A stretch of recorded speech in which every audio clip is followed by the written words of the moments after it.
Here's a ring that I made for one of my friends from Bretagne. His name was Arthur, and he wanted me to make a male ring, a chevalier for him. So he was quite a big guy, so the ring obviously was in consequence in terms of the size. And he wanted to have some very Breton elements on the ring, so very Celtic elements. Some of them typically Breton, like the Hermione. And he wanted also to have the two first letters of his name. So I devised actually, I found a way to literally hammer some pieces of platinum, some elements of platinum inside the white gold.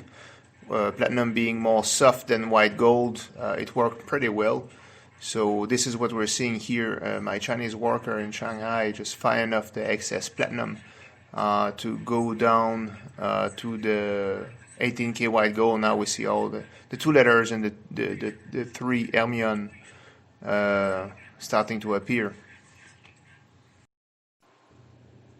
So here's a preliminary result of our experiment.